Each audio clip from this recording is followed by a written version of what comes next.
Ketika Yesus melihat orang banyak itu, naiklah ia ke atas bukit, dan setelah ia duduk, datanglah murid-muridnya kepadanya. Maka Yesus pun mulai berbicara dan mengajar mereka.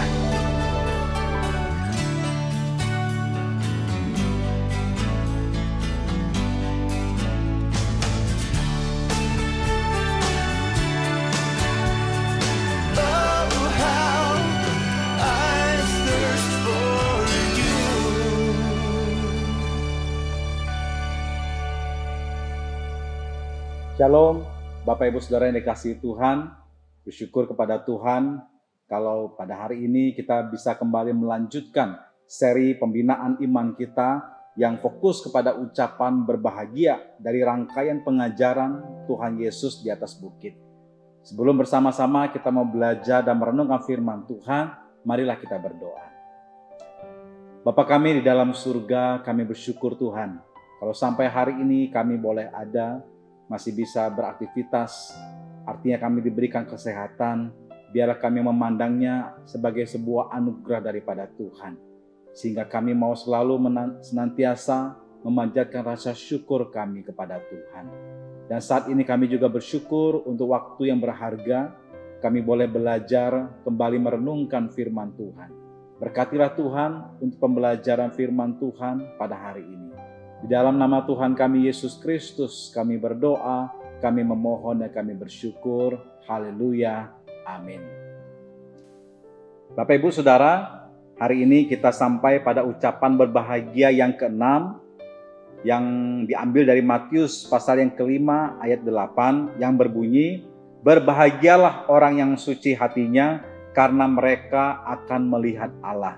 Sekali lagi, berbahagialah orang yang suci hatinya karena mereka akan melihat Allah. Saudara, ucapan berbahagia yang satu ini berdiri sendiri dan tidak seperti yang lainnya. Dengan kata lain, saudara, ini adalah perkataan Tuhan Yesus yang tidak terduga. Ucapan berbahagia ini meminta setiap pendengar atau pembacanya untuk merenung sejenak dan berpikir serta memeriksa dirinya sendiri ketika mendengarkannya daripada Yesus. Kalau dibaca sekilas lalu ayat ini, kita nangkepnya bahwa ini bicara tentang kesucian hati. Tetapi saudara, apa sesungguhnya yang dimaksud kesucian hati? Kalau di ayat-ayat sebelumnya mungkin tidak terlalu sulit untuk mengerti, misalnya frase orang yang berduka cita, orang yang lemah lembut, orang yang murah hati, dan lain-lain. Tetapi saudara, frase orang yang suci hati ini bagaikan sebuah pertanyaan yang dimasukkan dalam sebuah pernyataan. Sebagai permulaan saudara, ayat ini mempunyai dua bagian dan keduanya ini memang sulit untuk dipahami. Frase suci hati sendiri merupakan suatu ungkapan yang luas saudara. Kemudian dilanjut lagi dengan kalimat mereka akan melihat Allah. Ini bukan sesuatu yang biasa bagi para pendengar. Dan banyak komentari atau tafsiran yang berbeda ketika menafsirkan ayat ini. Nah, siapapun yang mencoba mempelajari ucapan berbahagia ke-6 pasti setuju bahwa ucapan ini tidak mudah saudara untuk dipahami. Mungkin sebagian kita setelah mendengar pengantar singkat dari saya ini akan bertanya-tanya apa sih yang sulit untuk dijelaskan dan dimengerti. Lagi pula hanya ada 4 kata dalam ayat ini. Suci hati, melihat Tuhan. Apa yang sulit dimengerti? Saudara, saya akan mulai dengan pertanyaan. Siapakah di muka bumi ini yang pernah melihat Tuhan dengan jelas dan terang benderang muka dengan muka? Jelas tidak ada saudara. 1 Timotius 6 ayat 16 berkata, "Seorang pun tak pernah melihat Dia dan memang manusia tidak dapat melihat Dia." Jadi apakah Yesus sudah memberikan harapan atau janji yang muluk bagi manusia di dunia ini melalui perkataannya ini? Saudara, semua orang pasti mau melihat Tuhan. Kata-kata ini pasti menyentuh sampai jauh dalam lubuk hati manusia ketika mendengarnya. Di sini Yesus menjanjikan apa yang diinginkan semua orang, yaitu untuk melihat Allah, Sang Pencipta mereka. Apalagi saudara, Alkitab memberitahu kita bahwa Tuhan telah menempatkan ruang khusus di hati setiap orang. Blaise Pascal, seorang penemu, saudara, pernah menyinggungnya dengan istilah kekosongan yang Tuhan bentuk di dalam hati manusia. Dalam satu kutipan terkenalnya, ia mengatakan, izinkan saya menggunakan bahasa Inggris, Blaise Pascal mengatakan, "There is a God-shaped vacuum in the heart of each man which cannot be satisfied by any created thing, but only by God the Creator made known through Jesus Christ." Saudara, secara bebas artinya adalah ada sebuah kekosongan bentukan Tuhan di dalam hati setiap manusia yang tidak bisa dipuaskan oleh apapun yang diciptakan selain oleh Tuhan sendiri sebagai penciptanya yang dapat kita kenal melalui Yesus Kristus. Saudara, dan perkataan ini terbukti, saudara, di sepanjang sejarah manusia, bahwa manusia adalah makhluk penyembah. Manusia berusaha untuk menyembah apa saja untuk mengisi kekosongan itu. Maka itu, saudara, melihat Tuhan itu merupakan tujuan dari semua agama, akhir dari semua ilmu sejati, keinginan setiap bangsa, dan tujuan dari semua filsafat. Kita sebagai orang Kristen patut bersyukur karena kitab suci kita, yaitu Alkitab, berkata di Yohanes 1 ayat 18, tidak seorang pun yang pernah melihat Allah, tetapi anak tunggal Allah, yang ada di pangkuan Bapa, dialah yang menyatakannya. Dengan kata lain, saudara, Yesus itu adalah pribadi yang sudah melihat Bapa. Jadi saudara, ucapan berbahagia keenam ini merupakan sebuah hentakan yang menyentuh kedalaman diri kita. Kita tidak bisa mengerti sepenuhnya, tetapi kita merindukan apa yang diucapkan Yesus di ucapan berbahagia ini, yaitu melihat Allah dan mengenalnya lebih dalam, lebih intim, itu terjadi dalam kehidupan kita. Tidak ada seorang pun di antara seluruh umat manusia yang tidak pernah tidak ragu tentang Allah. Kita semua pasti pernah meragu apakah Allah itu ada. Bahkan orang-orang yang paling rohani sebelum kita di sepanjang abad atau di antara kita juga pada zaman ini pasti pernah bertanya-tanya dari waktu ke waktu apakah Allah itu benar ada. Saudara, kita ini sebagai manusia ingin memiliki kepastian yang mutlak. Kita tentu ingin melihat Tuhan seperti kita bisa melihat bulan di malam hari yang cerah.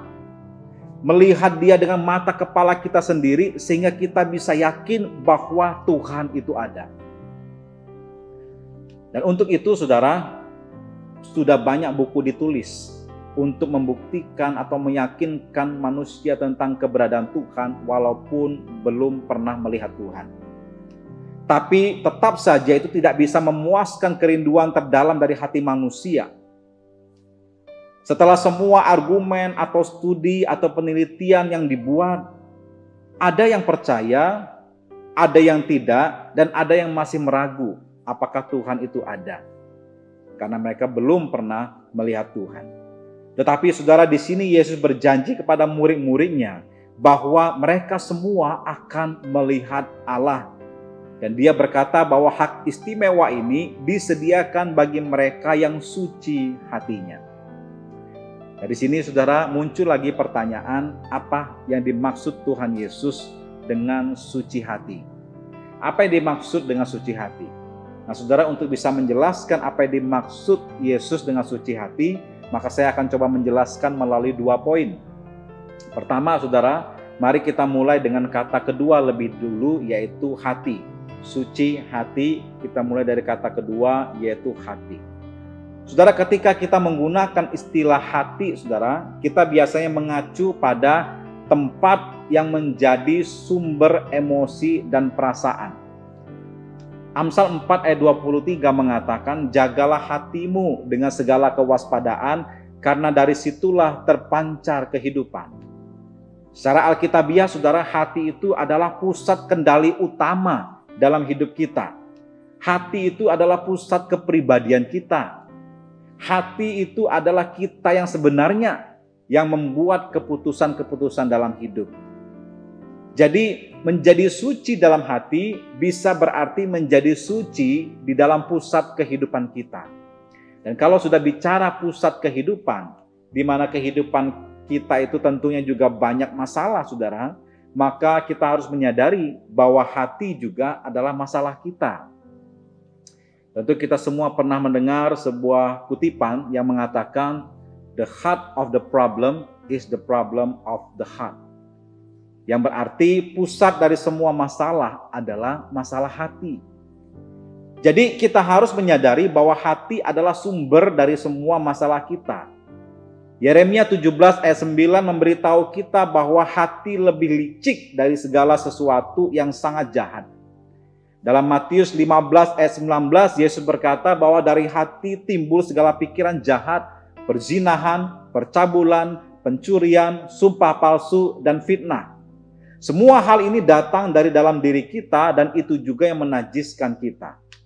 Jadi penting sekali kita membereskan yang menjadi sumber kedamaian dan sekaligus sumber masalah dalam hidup kita, yaitu hati. Sekarang kita masuk penjelasan kedua dari suci hati yang dimaksudkan oleh Tuhan Yesus, yaitu kepada kata pertamanya, yaitu suci. Suci hati, kalimat pertamanya adalah suci. Saudara, suci dalam bahasa Inggris menggunakan kata pure atau murni. Dalam bahasa Yunaninya, saudara, kata suci ini gunakan kata kataros, artinya bersih. Dari kataros ini kita mendapatkan kata dalam bahasa Inggris kathartik atau kateter, ya, yang merupakan alat untuk menghilangkan kotoran dari tubuh. Di dalam Alkitab, saudara, kata bersih ini punya 3 pengertian. Pertama, secara fisik bermakna bersih dari kotoran, murni seperti emas dimurnikan oleh api. Lalu kedua, dalam pengertian imamat, saudara, bersih ini adalah bersih atau tahir, yaitu sebagai lawan dari haram atau najis. Dan ketiga, dalam pengertian etis, bersih ini adalah bersih bebas dari dosa dan kesalahan. Nah, dalam konteks ucapan Yesus ini, saudara, para penafsir memberitahu kita bahwa kata ini memiliki 2 arti.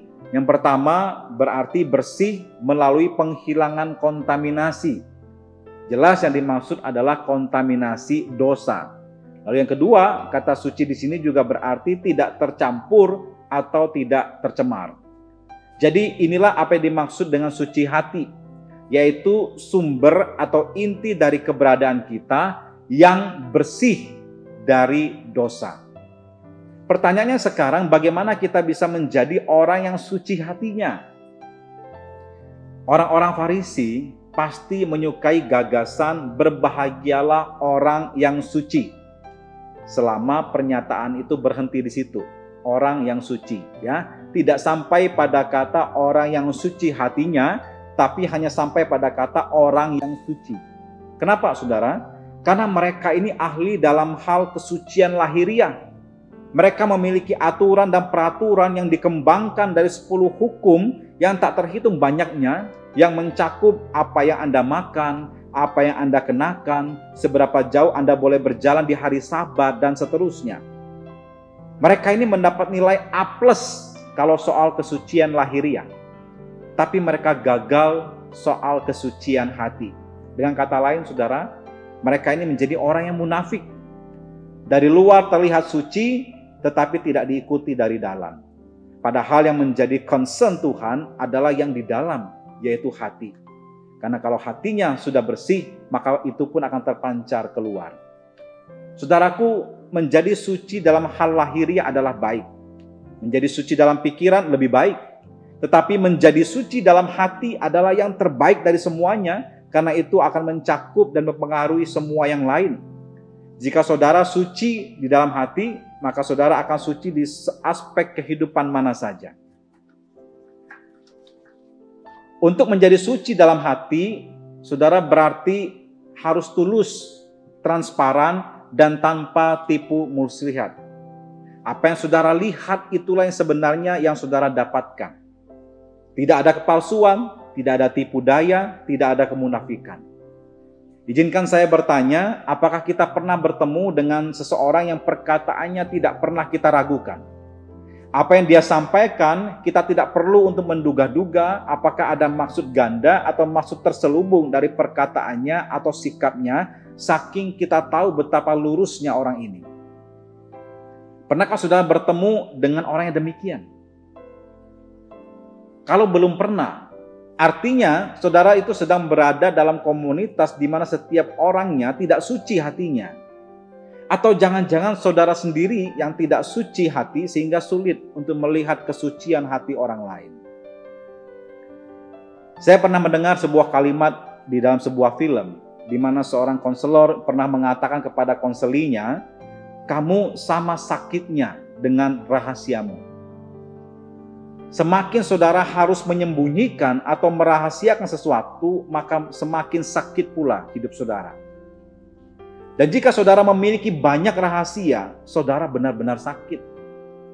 Izinkan saya bertanya lagi, apakah hidup saudara adalah seperti buku yang terbuka? Atau apakah saudara memiliki hal-hal yang saudara sembunyikan dari teman-teman terbaik saudara dan dari orang yang saudara cintai? Apakah ada seseorang dalam hidup saudara yang mengetahui kebenaran tentang siapa saudara sebenarnya? Silakan saudara renungkan dan jawab sendiri dengan jujur kepada hati saudara. Kita kembali kepada ayat pembahasan kita. Sebetulnya saudara, stop sampai di sini saja sudah sesuatu yang bagus. Berbahagialah orang yang suci hatinya, karena mereka pasti hidup bahagia, sebab tidak ada yang mereka sembunyikan, mereka bisa hidup dengan tenang. Tetapi saudara, lebih daripada itu, Yesus melanjutkan, Yesus mengatakan orang yang suci hatinya, mereka akan melihat Allah. Kita masuk ke pertanyaan selanjutnya. Apa yang dimaksud melihat Allah? Sekali lagi saudara, ini adalah perkataan yang cukup sulit untuk dimengerti. Oleh sebab itu saudara, kita coba jelaskan melalui 3 poin pembahasan. Yang pertama saudara, Anda hanya melihat apa yang dapat Anda lihat. Anda hanya melihat apa yang dapat Anda lihat. Saudara, ini adalah prinsip dasar kehidupan. Ketika saya melihat bintang-bintang, saya hanya melihat bintang-bintang dan tidak lebih. Tetapi ketika seseorang astronom melihat bintang, dia bisa melihat rasi bintang, galaksi, hamparan alam semesta yang teratur, dan itu begitu menarik baginya, saudara. Ketika saya melihat tulisan Mandarin yang dipingkai atau dipajang, saya hanya melihat bentuk-bentuk goresan aneh di kertas, saudara. Tetapi orang lain yang mengerti tulisan Mandarin, dia bisa melihat puisi atau kata-kata filsafat yang dalam dan indah artinya di dalam tulisan itu. Sebagai contoh saja, saudara, kita yang bukan seniman atau pelukis, lalu ketika kita pergi ke pameran lukisan atau galeri lukisan, mungkin kita bisa melihat 30 lukisan dalam sebuah galeri dalam waktu 30 menit. Artinya satu lukisan kita lihat hanya 1 menit. Tetapi bagi seorang seniman atau sesama pelukis, saudara, dia bisa menghabiskan waktu 30 menit hanya untuk melihat satu lukisan. Dan dia bisa jelaskan bagaimana tingkat kesulitan lukisan ini. Bagaimana campuran pewarnaan, lalu gradasi yang dimainkan, kemudian angle yang dipilih ketika dia melukis, dan lain-lain. Sedangkan kita paling hanya lihat, oh bagus, dan tidak rasakan sensasi apapun. Jadi salah satu poin dari perkataan Yesus adalah kita hanya bisa melihat apa yang mampu kita lihat. Jadi saudara, terima kenyataan keterbatasan kita selama hidup di dunia ini. Jangan memaksa membuat sesuatu lalu menjadikannya Tuhan, dan setelah saudara melihatnya, saudara merasa sudah melihat Tuhan.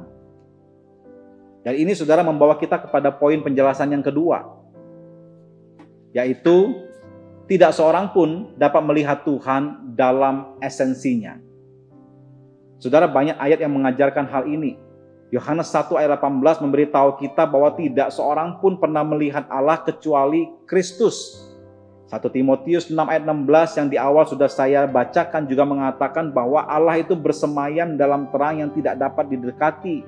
Bahkan Musa yang dikatakan berbicara dengan Tuhan muka dengan muka, tidak pernah melihat Tuhan secara esensinya, tetapi hanya melihat sisi belakangnya Tuhan. Melihat esensi Tuhan itu seperti melihat langsung ke matahari. Tidak mungkin bisa, saudara. Karena cahayanya itu terlalu terang dan itu bisa merusak penglihatan kita. Beberapa dari saudara mungkin Ingat ya, komentar yang dilaporkan secara luas dari seorang kosmonot Soviet yang bernama Yuri Gagarin yang berhasil keluar dari pesawat Sputnik dan berjalan-jalan di luar angkasa. Sekembalinya dari luar angkasa dan saat jumpa pers, saudara, dia mengatakan bahwa saya sudah pergi ke luar angkasa dan berjalan-jalan di sana, tetapi saya tidak melihat Tuhan. Intinya, saudara, dia mau mengatakan bahwa di atas langit ini tidak ada Tuhan karena dia tidak melihatnya. Lalu seorang mahasiswa religius yang kritis bertanya, apakah ketika Anda berjalan-jalan di luar angkasa, Anda memakai helm dan tabung oksigen? Yuri menjawab, ya, tentu saja. Apabila tidak, saya tidak akan bisa bernapas di sana. Lalu mahasiswa itu menjawab, ya pantas. Coba saja bila Anda berjalan di luar angkasa tanpa helm dan tanpa oksigen, pasti Anda akan bisa melihat Tuhan. Saudaraku, tidak seorang pun pernah melihat Allah dalam segala kemuliaannya. Dalam kondisi kita sebagai manusia berdosa, jika Allah benar-benar menyatakan diri kepada kita secara utuh, maka kita akan habis binasa. Tidak ada yang pernah bisa melihat Tuhan seperti itu, lalu hidup untuk menceritakan kisahnya. Jadi frase melihat Tuhan dalam ucapan Yesus di sini tidak berarti melihat Dia dalam esensinya. Ini bukanlah melihat Tuhan secara harafiah. Karena hanya ketika kita mati, lalu menghadap penghakiman, barulah kita bisa melihat Tuhan. Jadi mengapa Yesus menjanjikan hal ini? Bahwa orang yang suci hati akan melihat Allah? Ini akan membawa kita pada poin penjelasan yang ketiga. Yaitu Anda hanya melihat apa yang Anda cari. Anda hanya melihat apa yang Anda cari. Prinsip ini akan menjelaskan begitu banyak hal yang terjadi pada kita. Misalnya, saudara, saya sendiri pernah punya pengalaman. Suatu hari tiba-tiba kendaraan saya mengalami kempes atau pecah ban. Lalu karena tidak tahu di mana lokasi tambal ban, akhirnya saya harus dorong cukup jauh sambil sesekali bertanya sama orang di mana tempat tukang tambal ban. Setelah beberapa hari saya menceritakan hal itu kepada seorang teman. Lalu saudara, si teman berkata kepada saya, kenapa harus dorong jauh-jauh? Kan di dekat lokasi itu ada tukang tambal ban. Saya bilang, masa sih? Akhirnya setelah saya cek kembali, iya ya, ternyata ada tukang tambal ban yang tidak jauh lokasinya dari lokasi saya mengalami pecah ban pada waktu itu. Kalau saya tahu, saudara, maka saya tidak perlu setengah mati dorong jauh-jauh cari tempat tukang tambal ban di siang hari bolong. Tapi saudara, ini membawa pembelajaran yang menarik. Karena sebetulnya saya sering lewat jalan itu hampir tiap hari. Tetapi saya tidak melihat dan tidak menyadari kalau di situ ada tukang tambal ban. Mengapa bisa demikian, saudara? Karena saya tidak sengaja mencari, ya. Saya tidak dengan sengaja mencari.